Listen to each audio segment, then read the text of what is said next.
Welcome back to clean news Rajasthan. चलिए देखते हैं राजस्थान की 15 फटाफट बड़ी खबरों को। दीपावली के त्योहार को लेकर जयपुर पुलिस अलर्ट। दीपावली के त्योहार को देखते हुए जयपुर में सुरक्षा के इंतजाम किए गए हैं। जयपुर के परकोटे सहित तमाम बाजारों में बड़ी संख्या में लोग खरीदारी के लिए पहुंच रहे हैं। ऐसे में पूरे शहर में सुरक्षा में 2500 से अधिक पुलिसकर्मियों को तैनात किया गया है। इसके साथ ही अभय कमांड सेंटर से पूरे शहर पर सीसीटीवी कैमरों के माध्यम से निगरानी रखी जा रही है। वहीं संवेदनशील इलाकों में ड्रोन के जरिए भी पुलिस अपनी नजर बनाए हुए है। दिवाली के त्योहार को देखते हुए केंद्र से मिले इनपुट के चलते जयपुर सतर्क हो गई है। केंद्रीय एजेंसियों से मिले अलर्ट के चलते तमाम भीड़ भाड़ वाले और सार्वजनिक स्थलों की सुरक्षा व्यवस्था भी कड़ी की गई है। दीपावली पर फायर विंग अलर्ट, 24 घंटे राउंड द क्लॉक ड्यूटी पर रहेंगे कर्मचारी। दिवाली पर अग्निशमन विभाग के सभी अधिकारी और कर्मचारी अलर्ट पर रहेंगे। अग्निशमन विभाग के एहतियात के तौर पर भीड़भाड़ वाले इलाकों के पास दमकल गाड़ियों को तैनात किया गया है। दिवाली की रात शहर भर में अग्निशमन विभाग के 765 कर्मचारी तैनात रहेंगे। नगर निगम ग्रेटर और हेरिटेज क्षेत्र में शहर के नक्शे पर ऐसे स्थान चयनित किए गए हैं जहां से किसी भी तरह की अनहोनी की सूचना पर जल्द से जल्द फायर की गाड़ियां पहुंच सके। जयपुर शहर में 12 फायर स्टेशनों के साथ शहर के अलग अलग पुलिस स्टेशन पर फायर की गाड़ियां अलर्ट मोड पर रहेंगी।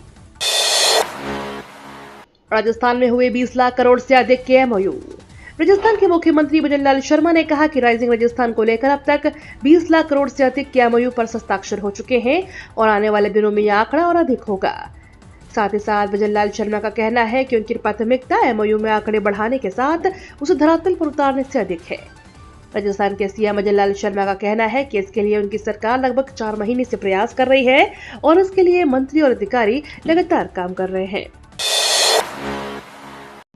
नाम वापसी के बाद मैदान में डटे 69 उम्मीदवार। राजस्थान में 7 सीटों पर हो रहे उपचुनाव की तस्वीर बुधवार को साफ हो गई है, क्योंकि कल नामांकन वापसी का अंतिम दिन था। इसके बाद राज्य निर्वाचन आयोग ने उपचुनाव से जुड़ी जानकारी साझा की है। इसके अनुसार नामांकन वापसी के अंतिम दिन राजस्थान में 10 प्रत्याशियों ने अपना पर्चा उठाया। अब प्रदेश की 7 सीटों पर होने वाले उपचुनाव के लिए कुल 69 उम्मीदवार मैदान में हैं। दिवाली पर सीएम भजन लाल शर्मा ने सरकारी कर्मचारियों की मानी मांग। राजस्थान में दीपावली अवकाश को लेकर बड़ी खबर सामने आई है। सीएम भजन लाल शर्मा ने सरकारी कर्मचारियों की मांगे पूरी करते हुए 1 नवंबर को राज्य के अवकाश घोषित किया है। सामान्य प्रशासन विभाग ने इसको लेकर आदेश भी जारी किया है। मुख्यमंत्री के इस निर्णय के बाद कर्मचारियों में खुशी की लहर है। आपको बता दें, सरकारी कर्मचारियों से जुड़े कई संगठन राजस्थान के सीएम भजन लाल शर्मा से लगातार 1 नवंबर को छुट्टी घोषित करने की मांग कर रहे थे। इसे लेकर कर्मचारी संगठनों ने 24 अक्टूबर को मुख्य सचिव सुधांशु पंत को ज्ञापन भी सौंपा था। जूली ने उठाया सवाल तो जागी सरकार। राजस्थान में भजन लाल सरकार ने जैसे ही गाय को आवारा कहने पर प्रतिबंध लगाया, वैसे इस निर्णय पर संग्राम शुरू हो गया, क्योंकि सुप्रीम कोर्ट से गौ तस्करी के आरोपी को जमानत मिलने के बाद नेता विपक्ष टीकाराम जूली ने सवाल उठाते हुए कहा कि मुंह में राम बगल में छुरी। यह है बीजेपी वालों की असलियत। दरअसल अब राज्य सरकार गौ तस्करी के आरोपों के खिलाफ 4 नवंबर को रिव्यू पिटीशन दायर करने जा रही है। सुप्रीम कोर्ट ने यूपी निवासी नाजिम को इसलिए जमानत दे दी क्योंकि राज्य सरकार ने मामले में गंभीर लापरवाही बरती थी। राज्य सरकार को नोटिस मिलने के बाद भी किसी वकील को निर्देश नहीं मिले थे कि मामले में पैरवी कौन करेगा। दिवाली के बाद बदल जाएंगे 5 नियम, आम आदमी पर पड़ेगा सीधा असर। पूरे देश में दिवाली का त्योहार मनाया जा रहा है। दिवाली के त्योहार पर लोग काफी सारा खर्च करते हैं। ऐसे में आम लोगों को खर्च का बोझ बढ़ जाता है। ऐसे में 1 नवंबर से नए नियम लागू होने वाले हैं। नए नियम का सीधा प्रभाव आम आदमी पर भी पड़ने वाला है। महीने की पहली तारीख को एलपीजी गैस, तेल जैसे कई चीजों की पेट्रोलियम कंपनी मूल्य की समीक्षा करती है। ऐसे में आम लोगों पर इसका असर पड़ सकता है, लेकिन इसके अलावा भी कई सारी चीजें हैं जो 1 नवंबर से बदलने वाली है।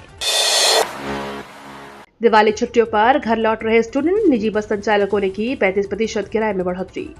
कोचिंग संस्थानों में दिवाली का अवकाश लगने के साथ ही दूसरे राज्यों से आकर अध्ययन कर रहे कोचिंग विद्यार्थी दीपावली के त्योहार पर अपने घरों की ओर लौट रहे हैं। ऐसे में अधिकतर ट्रेनों में नो रूम की स्थिति है, तो वहीं दूसरी ओर निजी बसें भी फुल चल रही हैं। ऐसे में निजी बस संचालकों द्वारा किराए में 30 से 35% की बढ़ोतरी कर दी गई है।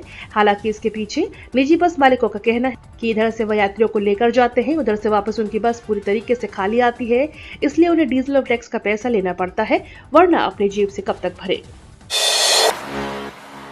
पूर्व सीएम अशोक गहलोत ने दिया बड़ा बयान। पूर्व मुख्यमंत्री अशोक गहलोत ने नए जिले के रिव्यू के सवाल पर उन्होंने कहा कि सरकार बार बार कहती है कि हम नए बने जिलों का रिव्यू कर रहे हैं।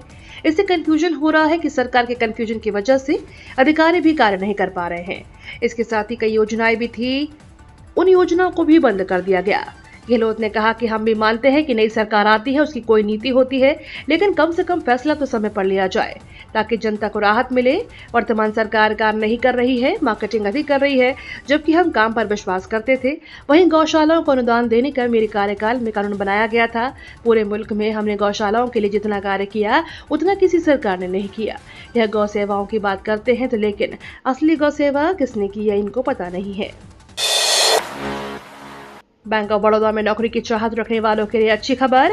अगर आप बैंक ऑफ बड़ौदा में बिना लिखित परीक्षा की नौकरी पाने की ख्वाहिश रखते हैं तो यह आपके लिए बढ़िया मौका है, लेकिन इसके लिए नोटिफिकेशन में दिए गए आवश्यक शर्तों को पूरा करना होगा। बैंक ऑफ बड़ौदा ने इसके लिए बिजनेस करस्पॉन्डेंट कोऑर्डिनेटर के पदों के लिए वैकेंसी निकाली है।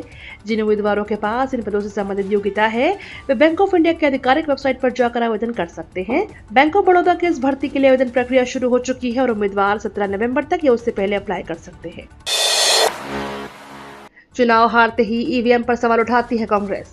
हरियाणा विधानसभा चुनाव में अनियमितताओं के बारे में कांग्रेस के आरोपों का चुनाव आयोग द्वारा खारिज किए जाने पर बुधवार को भाजपा हरियाणा प्रदेश प्रभारी सतीश पूनिया ने प्रतिक्रिया दी। भाजपा नेता ने कहा कि कांग्रेस अपनी हार का कारण आरएसएस भाजपा प्रधानमंत्री नरेंद्र मोदी को बताती रही है। पिछले कई वर्षों से कांग्रेस द्वारा ईवीएम पर भी सवाल खड़े किए जा रहे हैं, लेकिन सवाल वही खड़े किए जाते हैं जहां कांग्रेस हारती है। जहां कांग्रेस चुनाव जीतती है वहां सवाल नहीं खड़े किए जाते। जूट की बोरियों में होनी चाहिए चीनी की पैकिंग, मिलों को केंद्र सरकार का सख्त निर्देश। केंद्र सरकार ने चीनी मिलों को एक सख्त आदेश जारी किया है। सरकारी आदेश के मुताबिक चीनी मिले को अब अपने उत्पादन का 20% हिस्सा जूट की बोरियों में पैक करना होगा। इस आदेश का पालन न करने वाली फैक्ट्रियों या कंपनियों के खिलाफ कार्रवाई की जा सकती है। सभी चीनी मिलों को अक्टूबर 2024 से अपने दाखिल मासिक रिटर्न में जूट पैकेजिंग की जानकारी देने का भी निर्देश दिया गया है। दरअसल खाद्य मंत्रालय ने सभी चीनी मिलों को अपने उत्पादन का 20% हिस्सा जूट की बोरियों में पैक करने के निर्देश दिए हैं। दिवाली पर केंद्र सरकार ने ग्राहकों को दी बड़ी राहत, अब प्याज की कीमतों में गिरावट के आसार। केंद्र सरकार ने प्याज की बढ़ती कीमतों से परेशान लोगों के लिए बड़ी पहल की है। सरकार की तरफ से महाराष्ट्र के प्याज उत्पादक जिलों के विशेष ट्रेन चलाई जा रही है। यह ट्रेन पहले दिल्ली पहुंच चुकी है और दूसरी ट्रेन भी दिल्ली पहुंच गई। इसमें 800 मीट्रिक टन प्याज है। अब दिल्ली एनसीआर और आसपास के इलाकों में जहां प्याज की कीमतें ज्यादा है वहां नेफेड के माध्यम से सस्ते में इसकी बिक्री की जाएगी। दिवाली पर कंफ्यूजन, राजस्थान में आज की छुट्टी कैंसिल। राजस्थान में आज दिवाली की छुट्टी कैंसिल कर दी गई। दिवाली की छुट्टी के लिए राज्य भवन की ओर से नया निर्देश जारी किया गया है। नए निर्देश के अनुसार दिवाली की सार्वजनिक छुट्टी 1 नवंबर को दी जाएगी। इसके लिए अधिसूचना भी जारी कर दी गई है। इसमें लिखा है कि दीपावली महापर्व के उपलक्ष्य में संपूर्ण राज्य में दिनांक 1/11/2024 को सार्वजनिक अवकाश घोषित किया गया है। डिजिटल अरेस्ट पर केंद्र सरकार सख्त, गृह मंत्रालय ने अपराध से निपटने के लिए बनाई हाई लेवल कमेटी। ऑनलाइन धोखाधड़ी के जरिए आए दिन लोगों को करोड़ों रुपए की चपत लगाई जा रही है, जिसके चलते साइबर क्राइम एक्सपर्ट्स लगातार लोगों को सावधान रहने की सलाह देते हैं। वहीं अब डिजिटल अरेस्ट कर ठगी के बढ़ते मामलों को देखते हुए केंद्रीय गृह मंत्रालय एक्शन में आ गया है। इसके लिए मंत्रालय ने एक उच्च स्तरीय कमेटी का गठन किया है। आपको बता दें, यह कमेटी डिजिटल अरेस्ट के मामलों की जांच करने वाली संबंधित एजेंसी या पुलिस की जांच की मॉनिटरिंग करेगी। वहीं डिजिटल अरेस्ट के खिलाफ प्रधानमंत्री ने मन की बात में बोला था और लोगों को सावधान रहने की सलाह दी है। ये तो थी राजस्थान की बड़ी खबरें। रोजाना सबसे पहले अपडेट पाने के लिए क्लीन न्यूज राजस्थान को अभी सब्सक्राइब करें।